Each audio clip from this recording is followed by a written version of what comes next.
Čau, hokeja cienītāji. Man vienkārši ir tāda baigi smagā doma par mūsu Latvijas hokeju. Jā, tā drīkst izteikties. Kāpēc mūsu Latvijā viss notiek kaut kā baigi atžgāni?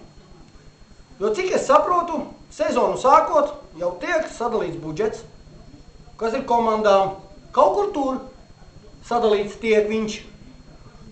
Un mūsu Latvijas mīļais Savickis arī tiek pie kaut kāda naudas izteiksmes. Es tā domāju. Labi, varbūt neesmu kompetents, varbūt šī jautājumā, bet tās ir manas domas. Tāpēc, kad komandām jau tiek laika gaitā, sezonas laikā, sadalīts vienkārši vietas, kā es domāju. Kāpēc mūsu labie spēlētāji, normālie, aiziet kaut kur? Neskur. Kāpēc mūsu Latvija savus Latvijas spēlētājus īstenībā nevar paturēt sev? Kāpēc viņam jāiet pelnīt kaut kur, bet ne te? Bet viņi taču ir latvieši. Kāpēc viņi iet pelnīt tur? Tāpēc, ka tur vairāk maksā. Kāpēc? Kāpēc? Mūsu mazā valsts savu Latvijas komandu nevar noturēt šeit. Jāiepērk ir leģionāri, jā, mums tur vajag to, mums tur vajag šito. Īstenībā mums pašiem pietiek. Visa, pilnīgi. Mums ir normāli spēlētāji, normāli. Kāpēc tas tā notiek? Tur ir jāskatās. Tajā vietā. No kurienes nāk nauda? No kurienes nāk nauda? To zina tikai tie, kas tur sēž augšā. Jo, atvainojiet mani, Krievija ir biezākā valsts pasaulē, ja? Tātad.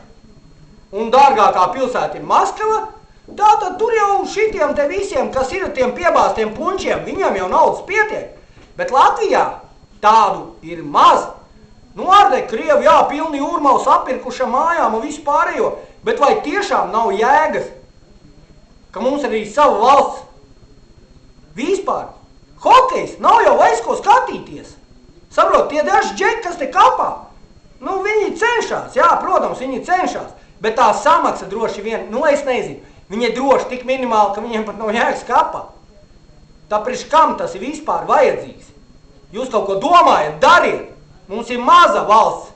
Viņi arī eiro vajadzēs. Man to eiro vokur vajag. Man viņu nevajag. Es esmu normāls strādnieks. Normāli nopelnu. Man nevajag. Es gribu savu normālu valsti, normālu savu valūtu. Tā, kas ir mana. Tā, kas ir valsts valūta. Un, lai cilvēki dzīvotu normāli. Nevis tā kā tie, kas tur sēž un visu to te dara. Tātad, rezultāts ir tā kā padomājiet. Visi tie, kas mani redz, vai tiešām tā Latvija tik tālu nonāks, pat kad jau vairs nav savas hokeja komandas normāls. Pa pārējo spriežiet paši. Paldies par uzmanību. Visu gaišu.